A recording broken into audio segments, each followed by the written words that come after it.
Hello, my name is Elise Kodorobe. Today is April 13th, 2019, and this is the bio video for bio. Today I'm going to do the video exercise for digestion, and it's basically to talk through what happens when you eat something, like a cheeseburger or a steak or something like that.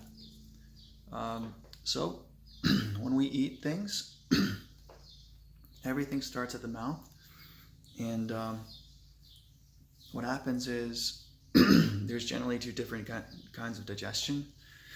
Excuse me. There's mechanical and there's chemical.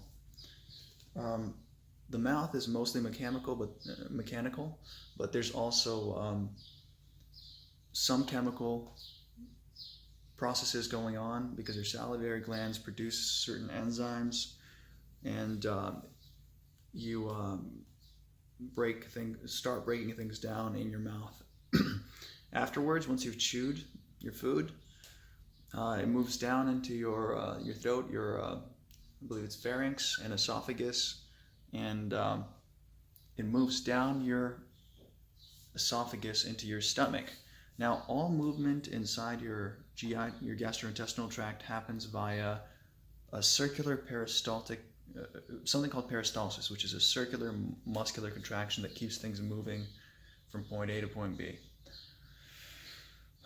So once it's in your stomach, there's some mechanical breaking down, as well as some really strong acids to help break things down into small enough so that they can be absorbed. And once they're finished in the stomach, they move to the first portion of the small intestines, and that's where a bunch of things like enzymes from the pancreas as well as from the liver, like bile and things like that, are introduced.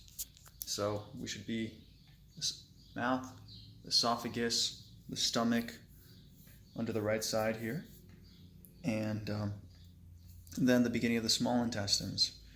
In the small intestines, like I said, that's at the beginning of the small intestines. That's where a lot of the enzymes and things that help break food down so that it can be absorbed. The small intestines is where pretty much almost all the absorption happens for nutrients and stuff like that. Once you're in the small intestines, once all that food goes through the small intestines, it enters the colon. The colon is also known as the large intestine, and what happens in the colon is basically you absorb or you reabsorb all the water.